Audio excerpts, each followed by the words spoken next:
Sa kabundukan itong mga mamser, amin pong hinahanap ang mga katribo o mga katutubo po mga mamser na Manidi, na kung saan sila po dito po ang kanila pong lugar, na dito po sila naninirahan sa lugar ito na pinakamataas na bundok dito po sa lugar po ng Bicol. Itong mga mamser, amin pong naabot ang lugar dito dahil gusto maraming makita sila, at sabi pa ng iba ay dito po sila nagtatrabaho, naghanap buhay sa kabilang bundok mga mamser, na kung saan napakalayo pa pala. Kaya dito na muna kami at kami po siyang hintayin sa pag-uwi po nila. Mga mamser, samahan nyo kami sa pagpunta din sa kanila pong mga tahanan, sa kanila pong lugar. Okay, let's go. Malapit man pala. Malapit lang naman pala. Oo, kala ko ay malayo. Dito na sila. Kala ko. Ito mga kaibigang Manidi. Malayo pa. Dong? Chel, dito. Pwede ba dito? Sige po, pwede po dito. Dito na kayo. Hindi ako matigas ang ulo, ha? Dito na, mga bata. Maligo ka pa. Saan po namin pwede ilagay? Dito na. Hello. Dito lang. Mabutas. Dito na po. Ay, ako pala na yung maharanda. Ito po mga mamser ang sitwasyon po sa kanila pong mga tahanan. At napansin po natin, maayos po ang kanilang mga tahanan mga mamser. May mga dingding po at maayos po ang kanilang lugar dito. Tulad sa iba, at pong napuntahan ay halos walang dingding. Pero sa lugar dito ay maganda po ang kanilang pong lugar. Pero nasa taas po sila mga mamser, nasa taas po ng bundok.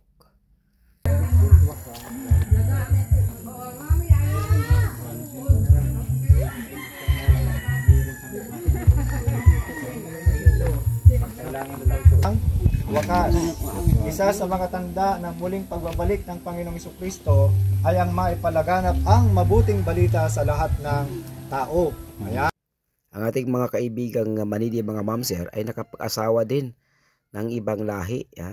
Ito mga mamser, may mga puti na po ang kulay, at ang mga lalaki nakapag-asawa din ng ibang lahi, at ang mga babae din ay nakapag-asawa din ng ibang lahi mga mamser.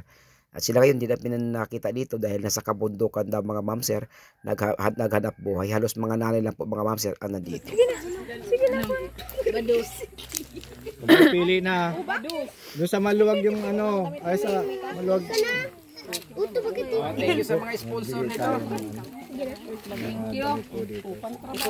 Tayo po sa sponsor. Kay Catherine na ano? May.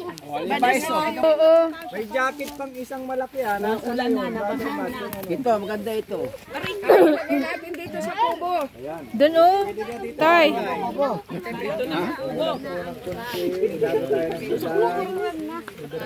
Alak, kuha na yung mga ano dyan. Pasok dito sa kubo. Hakot yan. Dalhin dito. Bukas ha. Pantakot sa baka. Mataba ito. Mabasaha, makuha na kami.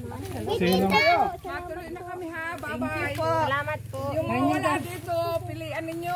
Oo nga. Ay ano? Yung pansit pala iiwan ko na. Sino pang may lalagyan? Sino pa may lalagyan?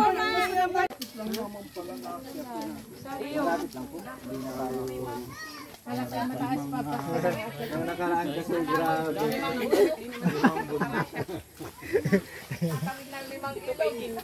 Bababa na kami sa bundok.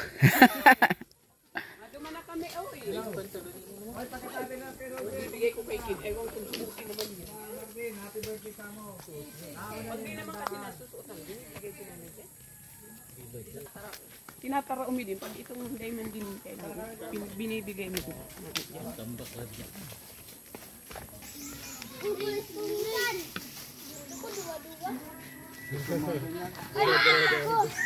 Ano yan? Mapila pa ako. Ay hindi, isa lang. Patingin daw. Patingin sa'yo. Ilagay mo sa ano. Patakbo. Wow, ganda. Wow. Oy, ganda oh. Yan oh. Pintuan. Ayan. Saan may pintuan? Pati ng sakyan mo. Pero, yun. Sa'yo, kuya. Sa'yo, patingin sa'yo. Oh, meron kay kuya. Ay, meron ka.